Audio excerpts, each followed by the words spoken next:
जय माता दी बाबा। जय माता दी पुत्री। तूने एक भूखे ब्राह्मण को भिक्षा देकर उसे खुश कर दिया है। मैं तुझे आशीर्वाद देता हूँ, तेरी सारी परेशानियां खत्म हो जाए और तू हमेशा खुश रहे। बाबा जी, आपके आशीर्वाद के लिए आपका बहुत बहुत धन्यवाद। अब पुत्री, मुझे ना एक बात याद आई। एक काम कर, ये ना मेरी झोली को देखते रहियो, कहीं जाइयो मत और इसे खोने मत दियो, किसी का हाथ भी लगने मत दियो, ठीक है? मुझे एक काम है, मैं 2 मिनट में आता हूँ, ठीक है? लेकिन बाबा जी। मैं आता हूँ पुत्री। बाबा जी थोड़ा जल्दी आइएगा। क्या हो गया, यहाँ क्यों खड़ी हो? अरे वो क्या है ना, एक बाबा जी आए थे यहाँ पर भिक्षा मांगने के लिए, तो उन्हीं का इंतजार कर रही थी। अच्छा, कोई नहीं, आ जाएंगे बाबूजी, तुम अंदर चलो। जी।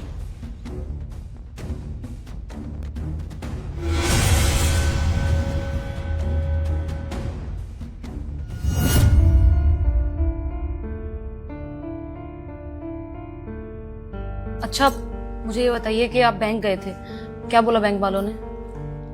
हनी, बैंक वालों ने टाइम देने के लिए मना कर दिया और कहा है अगर ईएमआई नहीं भर सकते हो ना तो 4 दिन में इस घर को खाली कर देना। घर खाली कर देंगे? अगर हमने घर खाली कर दिया तो हम लोग कहाँ जाएंगे? हमारे पास तो कोई दूसरा ऑप्शन भी नहीं है। तुम कुछ ट्राई करो ना, कुछ हो जाए तो। हनी, जितनी भी कोशिश कर सकता हूँ कर रहा हूँ मैं। अब तो लग रहा है हार चुका हूँ, नहीं होगा कुछ भी। तुम ज्यादा स्ट्रेस मत लो, हम दोनों मिलके कुछ ना कुछ कर लेंगे और ये घर भी हमारे हाथ से नहीं जाएगा। ये तुम्हारे पापा की निशानी है, आखिरी निशानी। ऐसे कैसे हम लोग इसे छोड़ सकते हैं? हम कुछ ना कुछ बंदोबस्त करेंगे और नहीं जाने देंगे इस घर को हाथ से। तुम प्लीज परेशान मत हो, सब कुछ ठीक हो जाएगा। हनी, परेशान कैसे ना हो। हनी, ये थैला किसका पड़ा हुआ है यहाँ गेट पर? अरे मैं तुम्हें बताना ही भूल गई, वो जो बाबा जी आए थे ना भिक्षा मांगने के लिए, वो ये थैला छोड़ के चले गए। मुझसे कह रहे थे कि बस 2 मिनट रुको, मैं अभी आता हूँ, ध्यान रखना इसका, किसी को देना मत। और अब तक तो काफी देर भी हो चुकी है लेकिन अभी तक नहीं आए। हनी, तुम पागल हो? कोई भी अपना सामान गेट पर छोड़कर चला जाएगा और तुम पूछोगे भी नहीं इस थैले में क्या है। न जाने इस थैले में क्या होगा, हम वैसी मुसीबत में और मुसीबत में फंस जाएंगे। अरे ये सब तो मैंने सोचा ही नहीं। कभी सोचती हो हनी? पता नहीं कहाँ चला गया, मैं देख कर आता हूँ।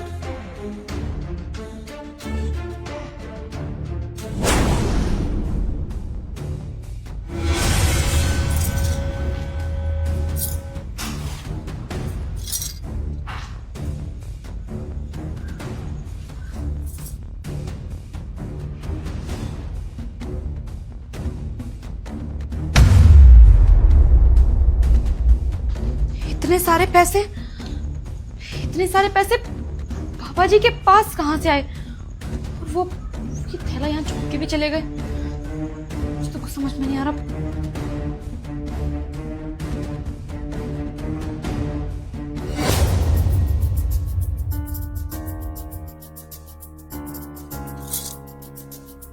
हेलो अर्श, एक काम करो, तुम जल्दी से घर आओ वापस।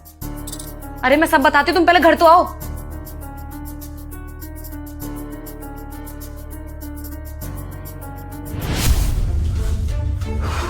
मैंने उसको हर जगह ढूंढा, वो बाबा यहाँ सोसाइटी में आसपास दिख ही नहीं रहे हैं। और मैंने जब सिक्योरिटी से पूछा आपको दिखे क्या, उन्होंने बोला यहाँ तो कोई बाबा आए ही नहीं थे। मैंने सीसीटीवी फुटेज भी चेक करा ली।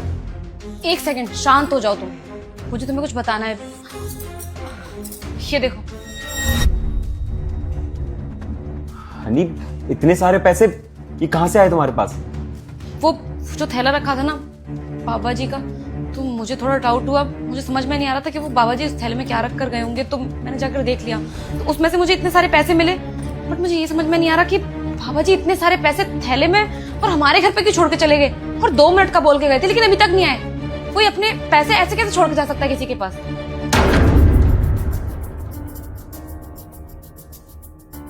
अगर उनके पास इतना सारा पैसा था तो भिक्षा क्यों मांग रहे थे? मैं भी यही सोच रही हूँ, मुझे तो खुद कुछ समझ में नहीं आ रहा है कि बाबा जी हमारे घर पर मांगने के लिए आए थे और बदले में इतने सारे पैसे रखकर कैसे जा सकते हैं वो? मुझे समझ में आ गया, मैं बताती हूँ तुम्हें सब कुछ। देखो, हमें अच्छे से पता है कि हम लोग कितने दिन से कितने ज्यादा परेशान हैं। हम डेली भगवान से यही दुआ करते हैं कि हमारे दिन ठीक हो जाएं और ये हमारे पापा का घर हमारे हाथ से ना जाए। और भगवान ने हमारी सुन ली। उन्होंने अपने रूप में कोई हमारे पास भेजा जो हमारी मदद करके गया है। बाबा जी भेजे थे उन्होंने हमारी मदद करने के लिए। और देखो ना, बाबा जी जानबूझ के वो थैला यहाँ पर रख कर गए और 2 मिनट का बोलकर गए थे, लेकिन अभी तक नहीं आए। इसका मतलब तो यही हुआ ना कि वो हमारी मदद करने के लिए आए थे और मदद करके चले गए। शायद तुम ठीक कह रही हो नहीं, भगवान साक्षात एक बाबा के रूप में आए थे।